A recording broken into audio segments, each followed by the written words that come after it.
Hello friends, welcome back. आज की video में हम रिलेशन को एक्सप्लेन करेंगे और साथ ही में हम देखेंगे domain, codomain and range of relation. So before we start this video, please subscribe to our channel and press the bell icon for latest update. So first one is relation. अब जो मतलब relation का English में होता है, यहाँ पर भी रिलेशन का वही मतलब है। जिस तरह से हमारी फैमिली में रिलेशंस होते हैं, जैसे कि फादर हो गए, ये एक रिलेशन है, मदर का एक रिलेशन है, सिस्टर का एक रिलेशन है, ब्रदर का एक रिलेशन है, फ्रेंड्स का एक रिलेशन है। ये सभी जो रिलेशंस है ये हम इंसानों में होते हैं, फैमिली में होते हैं, ठीक है। उसी तरह से मैथमेटिक्स के नंबर्स के भी कुछ रिलेशन होते हैं। मैथमेटिक्स के रिलेशन जैसे कि one number is less than another, less than का रिलेशन, नंबर का ग्रेटर देन का relation, one number is multiple of another number, और जिसे हम फैक्टर भी कहते हैं, factor of another number, and one number is divisible of another number. इस तरह से ये जो है ये हमारे मैथमेटिक्स में नंबर के रिलेशन है, ओके। एंड हम जनरली रिलेशन को आर से डिनोट करते हैं, दैट इज कैपिटल आर, और हम उसे इस तरह से लिखते हैं, A is related to B, okay. For example, अगर हम एक रिलेशन कंसिडर करते हैं जैसे कि A number is factor of another number, ठीक है, ये एक रिलेशन हम कंसिडर कर रहे हैं, तो हम इसे किस तरह से लिखेंगे? फैक्टर के लिए हम लिख सकते हैं 2 is related to 4 and 4 is related to 8। जैसे कि 2 4 का फैक्टर है, 4 8 का फैक्टर है। Also 3 is related to, sorry and नहीं, कैपिटल आर 12, क्योंकि 3 12 का फैक्टर है, ठीक है। इस तरह से हम आर का यूज़ करके किसी भी रिलेशन को डिनोट करते हैं, ओके। लेकिन यहाँ पर हम बात कर रहे हैं रिलेशन किसकी? दो डिफरेंट सेट के एलिमेंट्स के, ओके। तो उसके लिए हम कंसिडर करेंगे दो डिफरेंट सेट। कंसिडर करें कि पहला जो सेट है, set A having element A B C, and another set is B having element D E F. और अगर हमें यहाँ पे बताना है कि इनके एलिमेंट्स एक दूसरे से रिलेटेड है, तो हम यहाँ पे कुछ इस तरह से लिखेंगे, जैसे कि A is related to B, here A belongs to capital A and, sorry B नहीं, A is related to D, क्योंकि डी जो है सेकंड सेट का एलिमेंट है, okay. A is related to D where A is belongs to A and D is belongs to B, ठीक है। तो ये एक बहुत बढ़िया, क्या कहेंगे हम इसे, डिफिनेशन है रिलेशन को एक्सप्लेन करने के लिए, ओके। और इसी तरह से हम ये रिलेशंस को ऑर्डर पेयर में भी लिख सकते हैं, जैसे कि A is related to D है, तो हम इसे लिखेंगे ब्रैकेट में ए डी, ठीक है, जिसे हम क्या कहते हैं, ऑर्डर पेयर कहते हैं, ओके। एंड अगर आपने यहाँ पे नोटिस किया होगा तो आप देख सकते हैं कि ये जो ऑर्डर पेयर है ए डी, ये क्या है, ये ए क्रॉस बी का एलिमेंट है, ओके। अब किस तरह से, अभी बताता हूँ। सो यहाँ पे आपको दिख रहा है ए क्रॉस बी का सेट है, ठीक है, जिसके अंदर आपको 9 एलिमेंट दिख रहे हैं, और जो ऑर्डर पेयर ए डी है वो इसी के अंदर का है, ठीक है, फर्स्ट एलिमेंट, ओके। यानी कि इससे हम एक रिजल्ट निकाल सकते हैं, जैसे कि अगर हम कोई भी रिलेशन लेते हैं दो सेट के एलिमेंट्स के बीच में, तो वो जो रिलेशन जो होता है वो क्या होता है, वो उन दोनों सेट के कार्टेशियन प्रोडक्ट का सबसेट होता है। मतलब कि जो भी रिलेशन में एलिमेंट आएंगे, यानी कि जो भी ऑर्डर पेयर मिलेंगे, वो सभी क्या होंगे, उन दोनों सेट के कार्टेशियन प्रोडक्ट के एलिमेंट ही होंगे, ओके।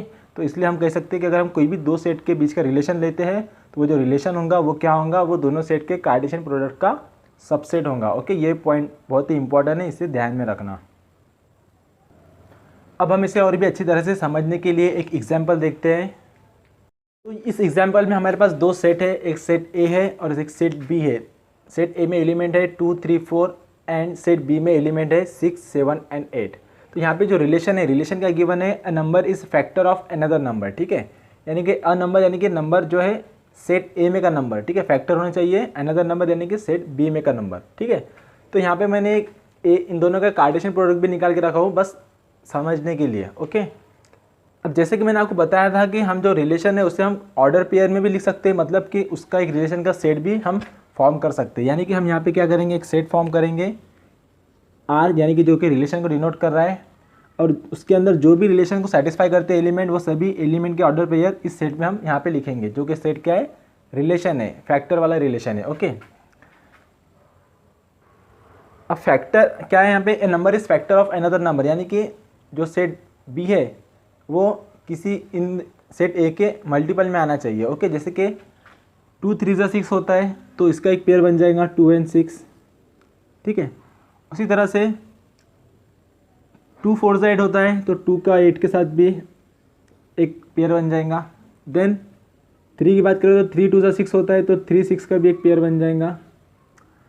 एंड 4 2 8 होता है तो 4 8 का भी एक पेयर बन जाएंगे, ठीक है। तो इस तरह से जो रिलेशन हमने डिफाइन किए थे उस रिलेशन को इतने ऑर्डर पेयर फॉलो करते हैं, यानी कि जो रिलेशन का सेट रहेगा उसके अंदर इतने एलिमेंट रहेंगे। अब आप देख सकते हैं कि इस रिलेशन के अंदर जितने भी एलिमेंट है, कितने एलिमेंट है, 4 एलिमेंट है। ये चारों भी एलिमेंट किसके एलिमेंट है, ये इन दोनों सेट के कार्टेशियन प्रोडक्ट के एलिमेंट है, ठीक है। जैसे कि 2 6 यहाँ पे है, 2 8 भी है, 3 6 भी है एंड 4 8 भी है। ओके, यानी कि हम यहाँ पे कह सकते हैं कि जो रिलेशन आर है वो क्या है, सॉरी, सबसेट है किसका, ए क्रॉस बी का। ओके, और इसके अलावा एक एक्स्ट्रा का पॉइंट मैं आपको बता देता हूँ,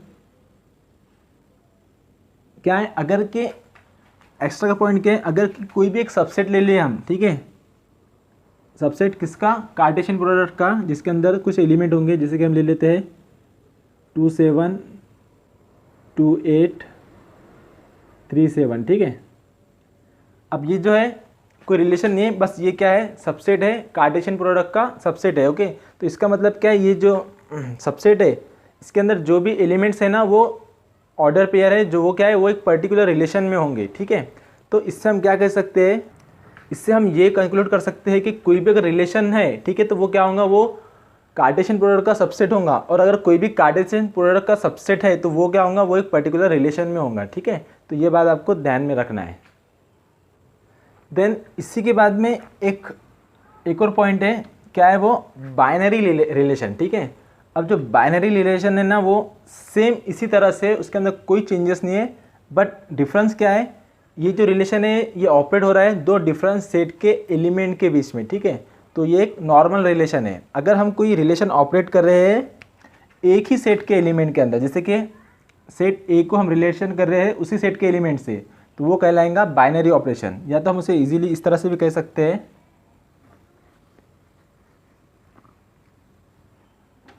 if A is equal to B. अब A is equal to B यानी कि दो सेट इक्वल है। अब सेट इक्वल है यानी कि एक ही सेट है। ओके, अगर इस तरह से कंडीशन होती है तो उसमें क्या होगा, उसमें जो भी रिलेशन ऑपरेट होगा उस रिलेशन को हम क्या कहेंगे, बाइनरी रिलेशन कहेंगे, ठीक है।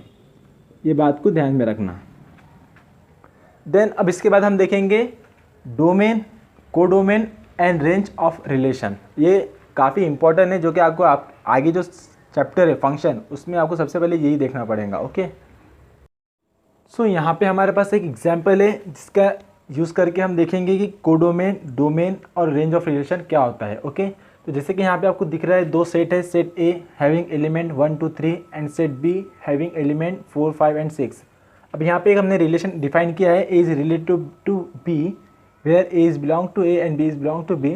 रिलेशन क्या है, A is a factor of B, ठीक है, ये रिलेशन है। तो जिसका हमने एक सेट बनाया है जिसके अंदर ऑर्डर पेयर है 2 4 2 6 3 6 एंड 4 8। ओके, जो कि क्या है, सबसेट है कार्टेशियन प्रोडक्ट ए बी का, ठीक है, जैसा कि इससे पहले मैंने आपको बताया था।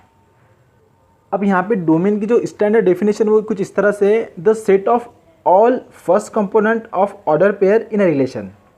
यानी कि जो रिलेशन है इसके अंदर ऑर्डर पेयर है, ठीक है, इसके फर्स्ट कंपोनेंट का सेट, यानी कि ये जो फर्स्ट कंपोनेंट दिख रहा है ना इसका सेट, इससे क्या कहेंगे हम, इसे डोमेन कहेंगे। ओके, तो डोमेन के अंदर क्या क्या आ जाएगा, डोमेन एक सेट है जिसके अंदर क्या आएगा 2 3 4, ठीक है।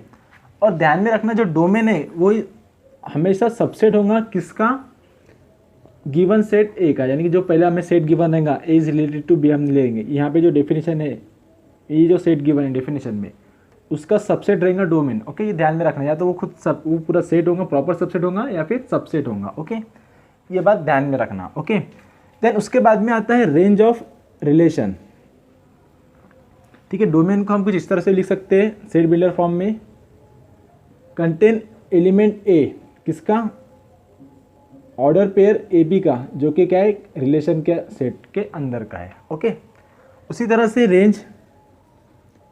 रेंज की डेफिनेशन है the set of all second component of all order pair in a relation R, ठीक है। बिल्कुल सेम डोमेन की ही तरह, डोमेन में क्या होता है फर्स्ट कंपोनेंट है और रेंज में क्या है सेकंड कंपोनेंट है, ठीक है।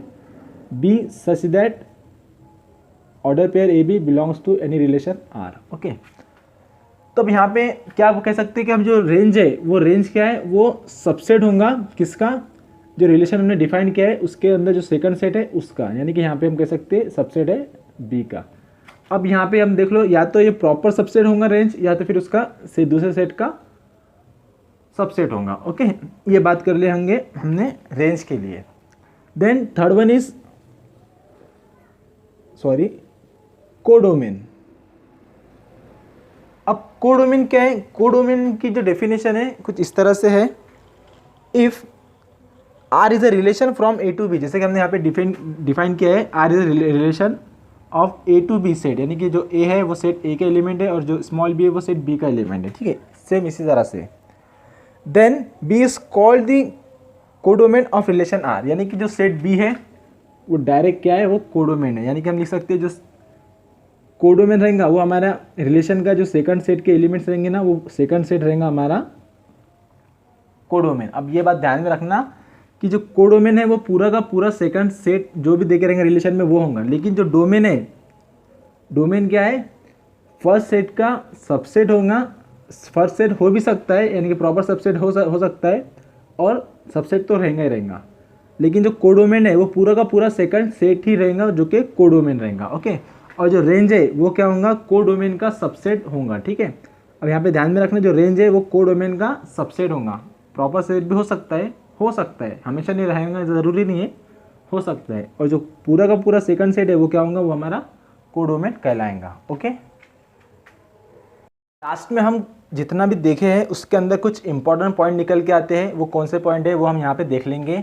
तो जो पहला पॉइंट है वो है कि रिलेशन को हम किस तरह से डिफाइन कर सकते हैं, ठीक है। तो रिलेशन को हम इस तरह से डिफाइन कर सकते हैं, A is related to B where A is belongs to set A and B is belong to set B, ठीक है। ये एक स्टैंडर्ड फॉर्म है रिलेशन को डिफाइन करने का।